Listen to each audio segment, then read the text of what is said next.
දැන් පහුගිය දවස්වල මේ සමාජ වෙබ් අඩවි මේ රටට මහා පිළිලයක් වෙලා තියෙනවා.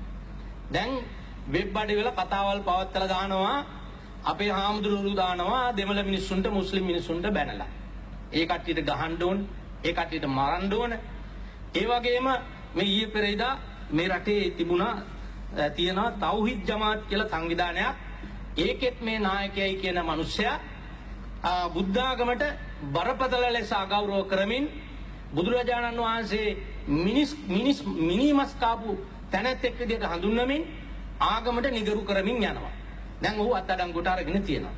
අපි පැහැදිලිව කියනවා මුස්ලිම් අන්තවාදය වේවා, සිංහල බෞද්ධ අන්තවාදය වේවා, කුමන අන්තවාදයක් හෝ මේ රටේ ක්‍රියාත්මක කරන්න කවුරු හරි කටයුතු කරනවා නම් අද ඉඳලා ඒකට අපි අවස්ථාව දෙන්නේ නැහැ.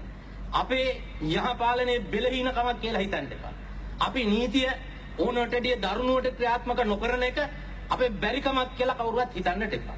ඒ වගේම මේ සමාජ වෙබ් අඩවි හරහා ගරු සභාපතිතුමනි දැන් මේ ISIS සංවිධානය පිළිබඳව විශාල බයක් අපේ රටේ ජනතාවට තියෙනවා. දැන් මේ ISIS සංවිධානය සම්බන්ධව කියන්නට ඕන ගරු සභාපතිතුමනි අපි දන්නවා මේ තොරතුරු. අපේ රටේ විදේශ බුද්ධ්‍යංශ කීපයක් මේ වෙනකොට ක්‍රියාත්මක වෙනවා. අද ඉඳලා නෙමෙයි කාලයක් තිස්සේ තිබුණා. මේ වෙනකොට ඒවා ඊට වැඩි වේගයකින් ක්‍රියාත්මක වෙනවා. අපේ රටේ පවුල් 4කට සම්බන්ධ 32 දෙනෙක් මේ වෙනකොට ISIS සංවිධානයට ගිහිල්ලා සම්බන්ධ වෙලා තියෙනවා සිරියාවට ගිහිල්ලා. මේ ඔක්කොම මේ සාමාන්‍ය මුස්ලිම් පවුල් වල නෙමෙයි. මේ උගත් කියලා සමාජයේ වැදගත් කියලා පිළිගන්න පවුල් 4ක් සම්බන්ධයි.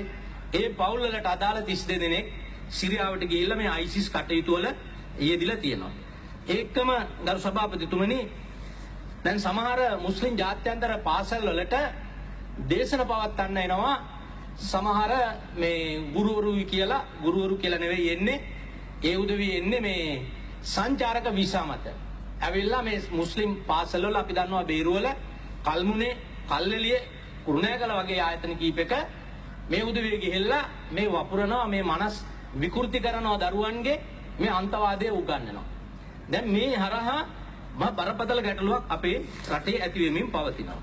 දැන් මේ මුස්ලිම් සංවිධාන ගත්තම තබ්ලිග් ජමාත්, තෞෆික් ජමාත්, සුන්නත් වල් ජමාත්, ජමාතේ ඉස්ලාම් කියලා මේ සංවිධානාත්මකව ඒගොල්ලන්ගේ නිකාය විදියට තියෙන මහතරක් මේ රටේ ක්‍රියාත්මක වෙනවා. ඒ උදවියත් යන කොටා ගන්නවා, ඒ කට්ටියත් මරා ගන්නවා. සමහර ස්ථානවල මිනිමරුන් සිද්ධ වෙලා තියෙනවා. බරපතල සිද්ධි 15ක් වාර්තා වෙලා තියෙනවා. දැන් මේක ඒ උදවියගේ මේ අභ්‍යන්තර අරගලය මේ රටේ අරගලයක් බවට පත් කරලා මේ රට නැවතත් අරාජික දේශයක් කරන්නට අපි ඉඩකඩ ලබා දෙන්නේ නැහැ කියන එක පැහැදිලිව කියනවා. ඒකම කියන්නට ඕන දැන් පෞද්ගලික දවස්වල මේ ජාත්‍යන්තරයත් එක්ක ඒකාබද්ධ වෙලා මේ රටේ නීති ප්‍රතිසංස්කරණ ගැන කතා කරනවා. දැන් මුස්ලිම් කාන්තාවන්ගේ විවාහ වයස පිළිබඳව ප්‍රශ්න මතු කරනවා.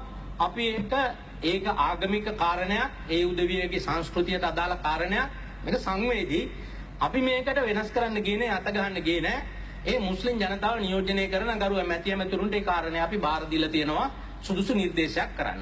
නමුත් අපිට යම් ස්ථානවලදී වාර්තා වෙලා තියෙනවා මාතලේ ප්‍රදේශයෙන් සිංහල ගෑනු දරුවෙක් වයස 13ක මුස්ලිම් පුරුෂයෙක් සල්ලි තියෙන නිසා ගෙනහිල්ලා විවාහ කරගෙන තියෙනවා. එතකොට මේක මේ සිංහල ජනතාව අනුමත කරන්නේ නැහැ. අවුරුදු 13 විවාහ වයස අපේ රටේ ඒ මුස්ලිම් ජනතාව ඇරෙන් අනිත් හැමෝටම විවාහ වයස විදිහට තියෙන්නේ අවුරුදු 18 වයස. ඉතින් මේ වගේ සිද්ධි සමහර වෙලාවට ගරු සභාපතිතුමනි මේක එක සිද්ධියක්.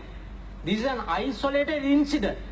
But this is enough. If that communal minds, if create something, this is good enough to destroy the whole nation. Therefore, that as a government, responsible government, it is our duty that we will have to look into these matters seriously. ඒකම ගරු කතානායකතුමනි දැන් මේ සමාජ web අඩවි ගැනත් කමක් යමක් කියන්නට ඕනේ.